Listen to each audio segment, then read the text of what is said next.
Paano kung, sa loob ng 4 na saglo, biglang tumigil ang Diyos sa pakikipag-usap? Walang mga propeta. Walang mga sobrenatural na pagpapakita. Walang mga sagot. Katahimikan lamang. Ngayon isipin mong dumaan sa panahong John, nananalangin, naghihintay, at walang marinig kahit ano. Sa loob ng maraming salinlahi, ang bayan na Israel ay nasanay na marinig ang tinig ng Diyos sa pamamagitan ng mga propeta. Isaias, Jeremias, Ezekiel, mga lalaking nagsasalita ng may autoridad, nagdadala ng direksyon, pagwawasto at mga pangako. Sa tuwing nagpapakita ang Diyos, lahat ay nagbabago. Kapag ang kanyang tinig ay naririnig, nagbabago ang takbo ng kasaysayan. Ngunit pagkatapos, bigla na lamang, tumigil ang lahat. Ang huling mensahe ay dumating sa pamamagitan ni Malakias. At mula noon, ganap na katahimikan. Walang bagong pahayag. Walang tinig. Walang sagot. Buong mga salinlahi ang isinilang at namatay nang hindi nararanasan ang itinuturing ng kanilang mga ninuno na mahalaga, ang banal na patnubay. At habang lumilipas ang panahon, isang tanong ang lalong naging nakakabagabag. Nandoon pa ba ang Diyos? O tuluyan na siyang lumayo? Para sa marami, ang katahimikang iyon ay tila pag-abandona. Parang katapusan ng mga pangako. Para bang sarado ang langit. Gayunpaman, habang nakikita ng bayan ang kawalan, may isang hindi nakikitang nangyayari. Sa likod ng kasaysayan, ang mga imperyo ay umusbong at bumabagsak, ang mga kultura ay naghahalo, ang mga daan ay binubuksan, at ang mundo ay inihahanda ng may eksaktong, tahimik, estratehikong paraan. Ang katahimikan ay hindi kawalan. Ito ay pagtatayo. Ito ay pagkakayos. Ito ay paghahanda ng entablado para sa isang bagay na hindi kayang isipin ng sinuman. Sapagkat kapag nananatiling tahimik ang Diyos, hindi ibig sabihin na tumigil siya sa pagkilos.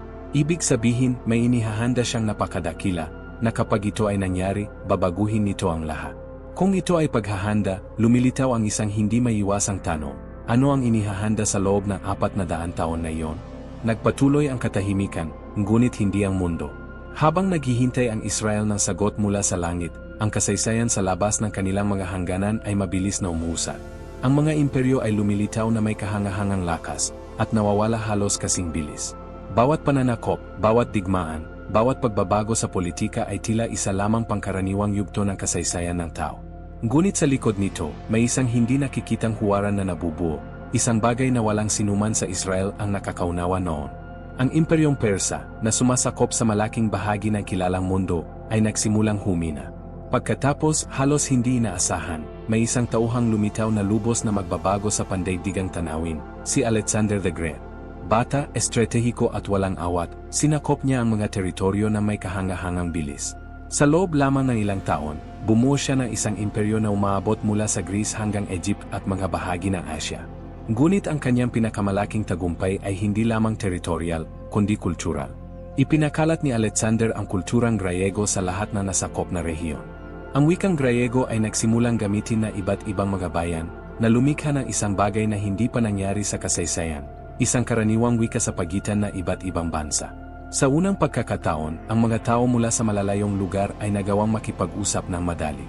Mukha itong isang simpleng pag-unlad ng kultura, ngunit sa katunayan, ito ay isang mahalagang bahagi na inilalagay sa dakilang plano ng kasaysayan.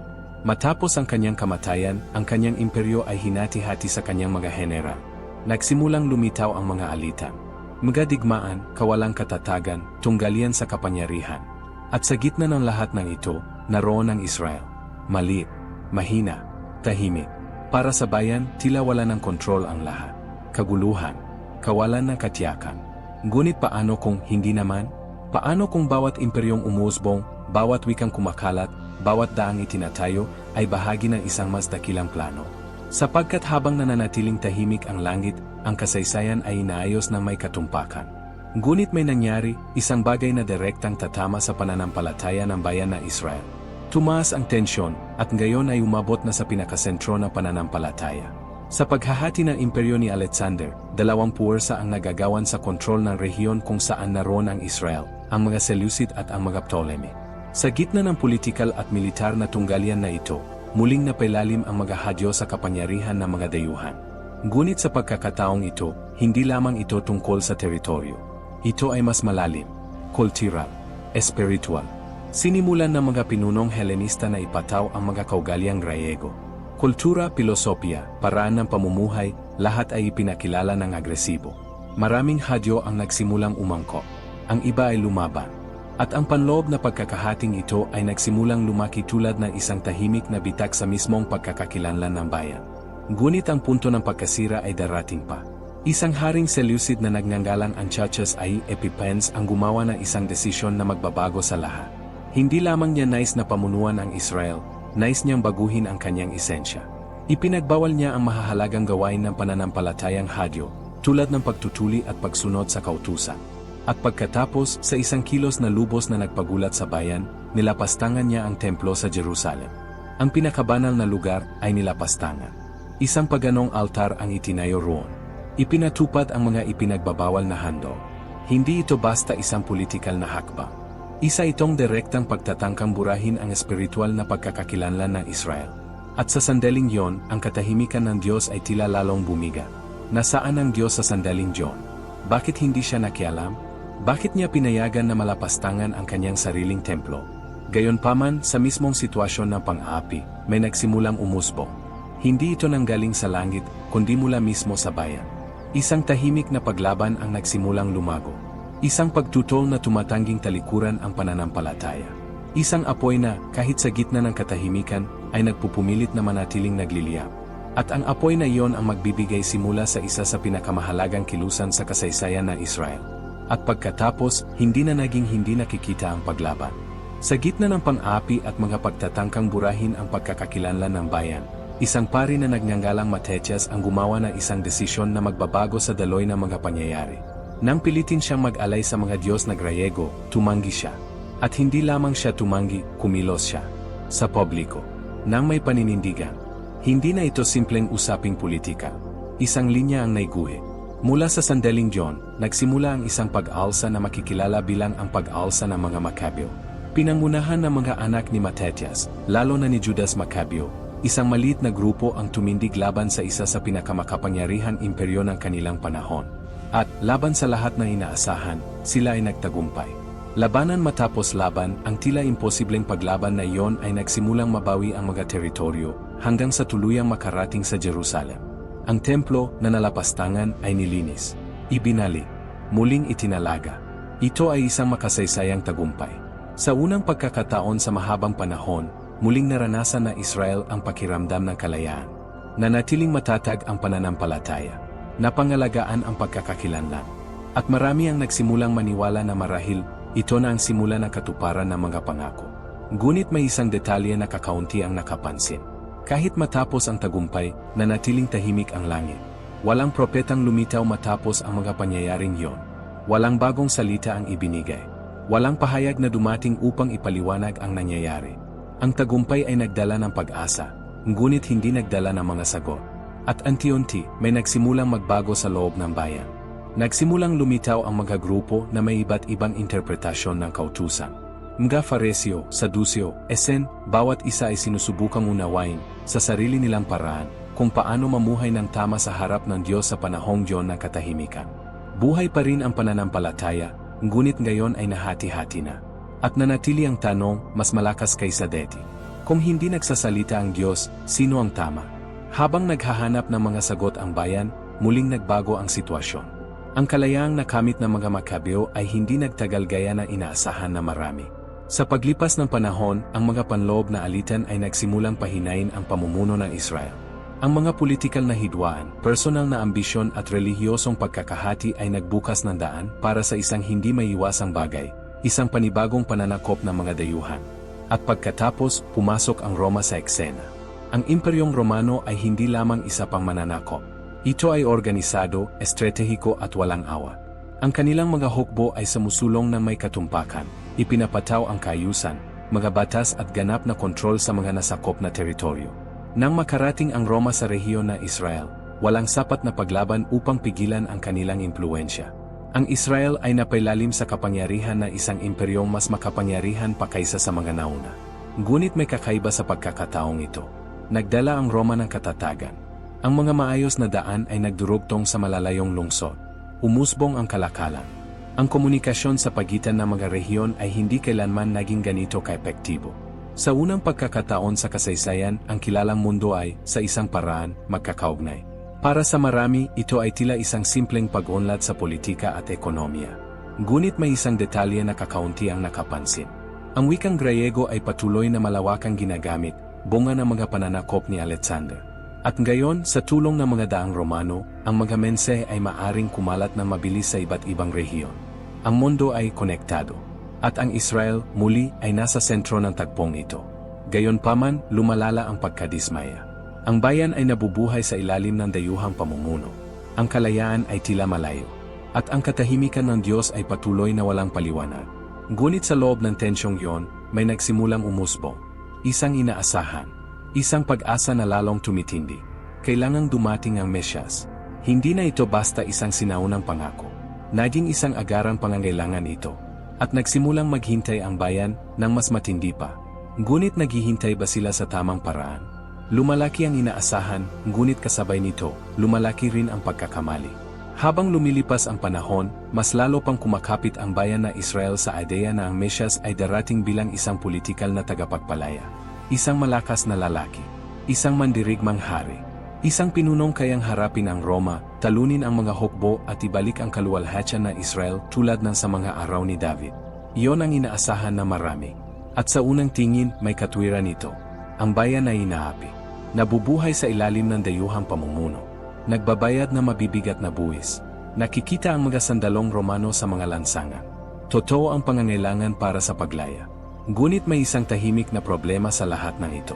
Habang hinihintay nilang mapalaya mula sa Roma, hindi nila napapansin na sila ay nakagapos sa isang mas malalim na bagay. Isang bagay na hindi kayang lutasin ng mga espada.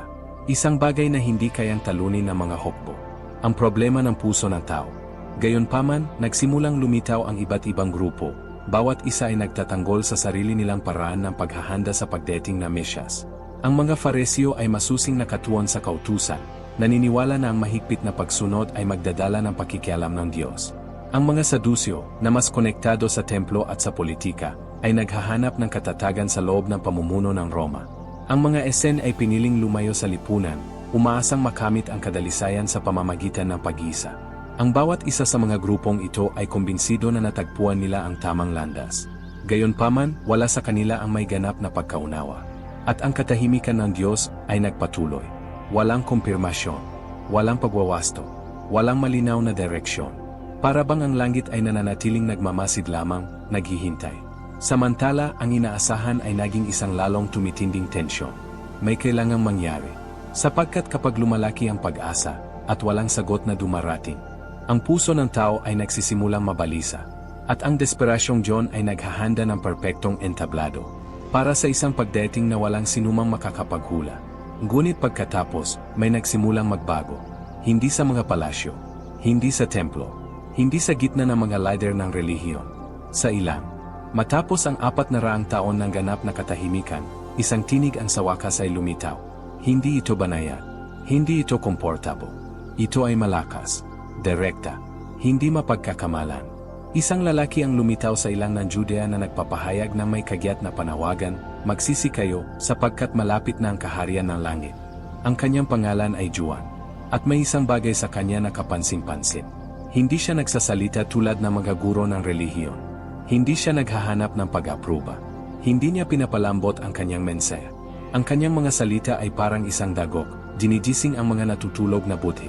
Sa maikling panahon, nagsimulang lumabas ang mga tao mula sa mga lungsod upang makinig sa kanya.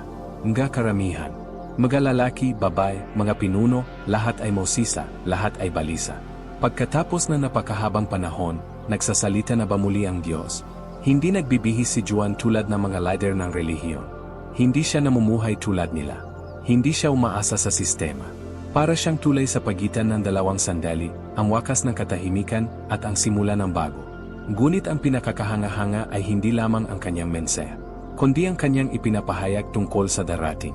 Nilinaw ni Juan, hindi siya ang sentro, hindi siya ang sagot, hindi siya ang Mesyas. Isa lamang siyang tinig, isang tinig na naghahanda ng daan. At lalo pang pinatindi ng kanyang mga salita ang inaasahan. May dumarating, isang mas dakila, mas malakas, mas malalim, isang hindi lamang magsasalita, kundi babaguhin ang lahat. Matapos ang 400 taon ng katahimikan, sa wakas ay nabuksan ang langit. Ngunit yon ay hindi pa ang huling sagot. Ito ay isang pahayag lamang, na ang sagot ay malapit ng mahayag. At pagkatapos, dumating ang sandali. Matapos ang mga saglo ng paghihintay, katahimikan, pagdududa at inaasahan. Siya ay dumating. Walang mga hukbo, walang mga korona, walang mga anunsyo sa mga palasyo. Ngunit may dalang isang bagay na walang kapantay. Si Jesus ay nagmula sa isang hindi inaasahang lugar, Nazareth. Isang maliit na bayan, halos hindi pinapansin, walang kahalagahang politikal o relihiyoso. Walang anumang nagpapahiwatig na mula roon ay may lilitaw na kayang baguhin ang takbo ng kasaysayan. At marahil dahil daon, halos walang nakapansin sa simula. Nang lumapit si Jesus kay Juan upang magpabautismo, may isang pambihirang nangyari. Ang langit, na nanatiling sarado sa loob ng 400 taon, ay sa wakas nabuksan. Hindi simbolikal. Totoo. Isang tinig ang nagsabi, "Ito ang aking minamahal na anak, na aking kinalulugdan." Nabasag ang katahimikan. Ngunit hindi lamang sa pamamagitan ng mga salita, kundi sa pamamagitan ng presensya. Hindi lamang dumating si Jesus upang magsalita tungkol sa Diyos. Dumating siya upang ipahayag ang Diyos. At binago nito ang lahat. Sapagkat ang bayan ay naghihintay ng isang politikal na tagapagpalaya, ngunit nakatanggap sila na mas malalim. Naghihintay sila ng isang haharap sa Roma, ngunit nakatanggap sila ng isang haharap sa kasalanan. Naghihintay sila ng isang nakikitang kaharian, ngunit nakatanggap sila ng isang walang hanggang kaharian. Iyon ang malaking epekto. Marami ang hindi siya nakilala. Ang iba ay tumanggi sa kanya. Ang ilan ay nakaunawa. Sapagkat ang sagot ng Diyos ay hindi dumating sa paraang inaasahan nila. Ngunit dumating ito sa paraang eksaktong kailangan nila. Matapos ang 400 taon na katahimikan, hindi lamang isang mensahe ang ipinadala ng Diyos. Ipinadala niya ang kanyang sariling anak. At mula sa sandaling John, wala nang magiging katulad ng deity. At sa puntong yon, napagtanto na marami na mali ang kanilang pagkaunawa sa lahat. Sa loob ng mga saglo, ang bayan ay naghihintay na isang Mesyas na magwawagi laban sa nakikitang mga kaway. Isang hari na dudurog sa mga hukbo, ibabalik ang trono ng Israel at ibibigay muli ang kapangyarihang politikal sa bansa. Ngunit si Jesus ay hindi umangkop sa modelong yon. Hindi siya nanguna sa mga pag-alsa. Hindi siya tumawag ng mga digmaan. Hindi niya hinarap ang Roma gamit ang mga sandeta. Gumawa siya ng isang bagay na higit pang nakakagula. Hinipon niya ang mga ketongin. Pinatawad niya ang mga makasalanan. Nakipag-ugnayan siya sa mga itinataboy. At itinuro niya na ang tunay na problema ay hindi ang pamumuno ng Roma, kundi ang puso ng tao. Ito ay nakalito sa marami. Sapagkat mas madali ang labanan laban sa isang panlabas na kaaway, kaysa kilalanin ang isang panloob na problema. Nagsalita si Jesus tungkol sa isang kaharian na hindi nakikita ng mga mata, ngunit kayang baguhin ang buhay mula sa loob palabas. Nagsalita siya tungkol sa pagsisisi, kapatawaran, pag-ibig, tungkol sa isang ugnayan sa Diyos na hindi lamang nakasalalay sa mga ritual, kundi sa tunay na pagbabago. At direktang hinamon nito ang lahat na nabuo sa loob ng 400 taon ng katahimikan. Ang isang relihiyong walang pahayag ay nakapagtayo na matitigas na estruktura. Ang mga interpretasyong pantaw ay naging ganap na mga tradisyon.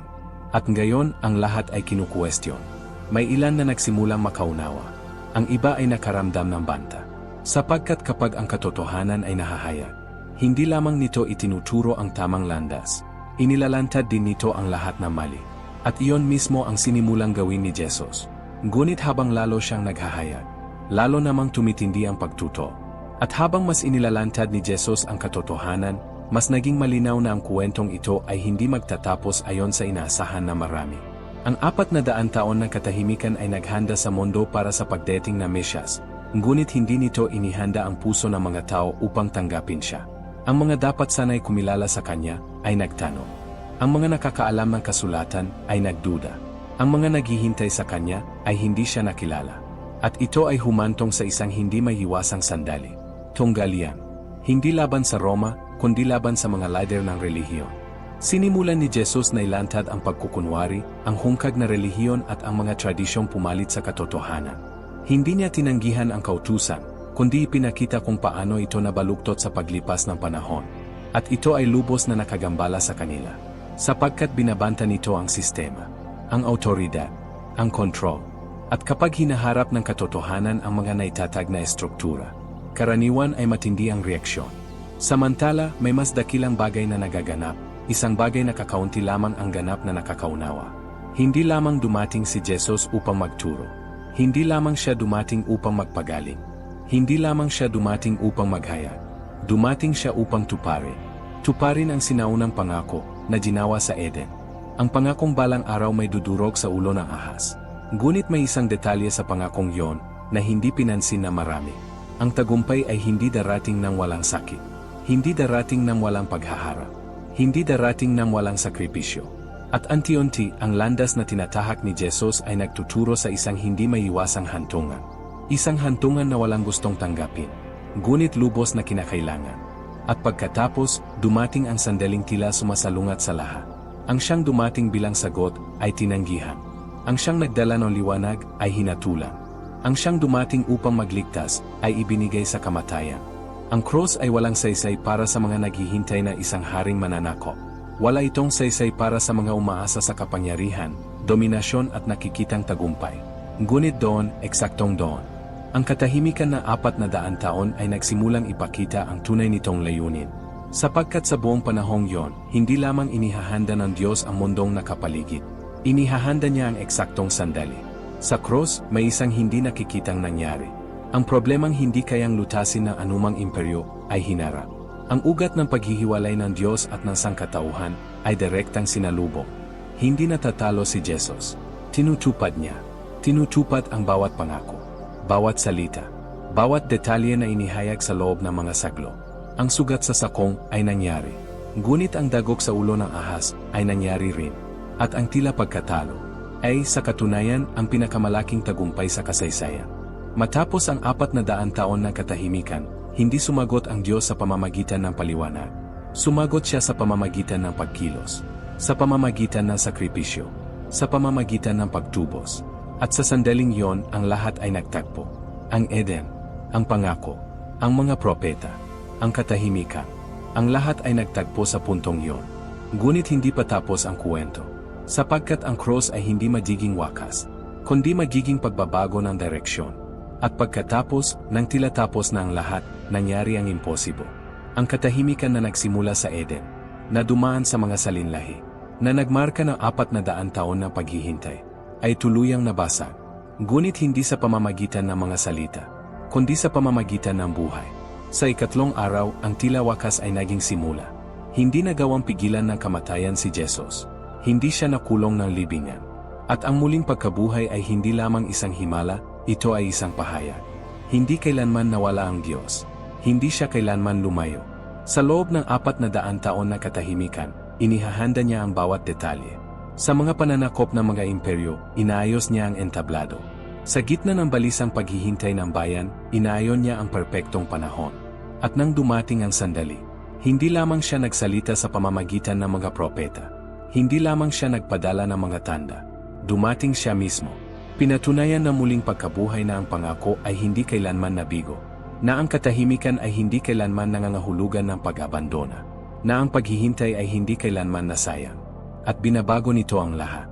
Sapagkat kung naging tapat ang Diyos kahit tila malayo siya, kung gayon ang katahimikan na iyong kinakaharap ngayon, ay maaari ring paghahanda. Marahil ikaw ay naghihintay ng mga sagot. Marahil ikaw ay nananalangin at walang naririnig. Marahil tila hindi kumikilos ang Diyos. Ngunit ipinapakita ng kwentong ito ang isang makapangyarihang katotohanan. Ang katahimikan ng Diyos ay hindi kailanman nangangahulugan ng kawalan.